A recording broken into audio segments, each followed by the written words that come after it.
So let us know what's the difference, though, for those of us who maybe aren't as savvy to it. What's the difference between a visual effect versus a practical effect?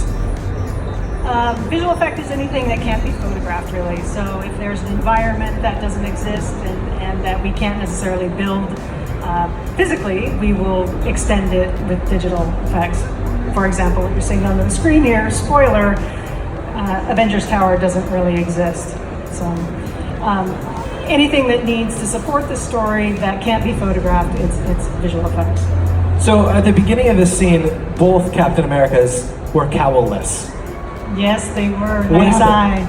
happened? We had previewed the movie quite a bit. Marvel does this. They'll run the film for friends and family audiences, and they'll get feedback. They'll get notes on it.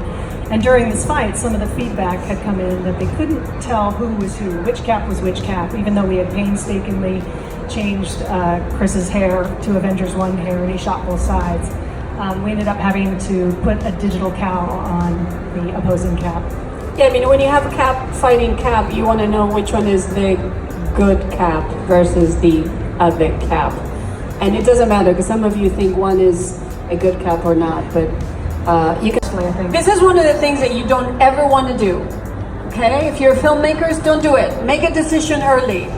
But if you're delayed in making a decision, the power of visual effects will help you, and it will guide you, and it will save your bums.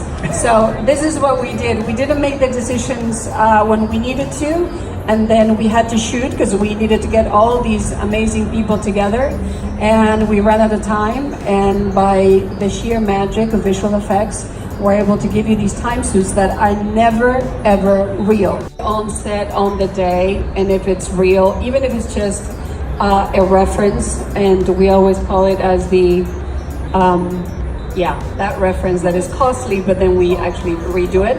Invaluable. It's invaluable, although it is valuable because it's costly. But we try to have it so not only can the performers, the actors have something to hold on to, but also we know that is real. And if you don't put a pancake there that looks like a burrito because you need a super humongous hand, then you don't know how he's gonna grab it.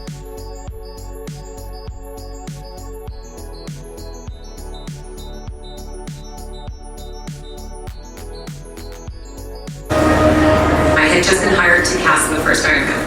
John Favreau was on board at that time, and I remember asking him in a meeting with everyone, tell me all the qualities that you think are most important. Fast, quick-witted, and funny, and dynamic, and a bit troubled, and confident, and brilliant, and all of these things. And we really kept coming back to Downey. Stan Lee said he kind of created him on a dare. Could you make a billionaire weapons manufacturer, philanthropist, who largely lives an ugly and irresponsible moral psychology? If you look at Downey and his early work, it's amazing. I mean, you look at Chaplin, you look at Less Than Zero. I mean, they're tough characters to watch. Robert Downey Jr. at that point in his career wasn't necessarily a family-friendly name.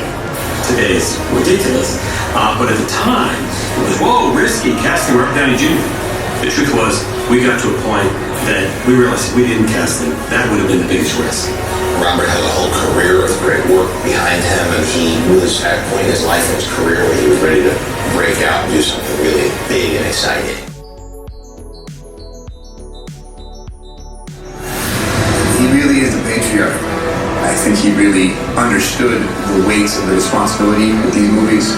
Iron Man 1 changed the genre. And I think the casting of Robert Downey signaled to the world that we are serious about our characters and we really respect them in a way that we're going to hire the best actors possible.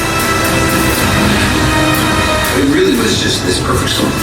I had hypnotized myself into such a state of confidence that I was certain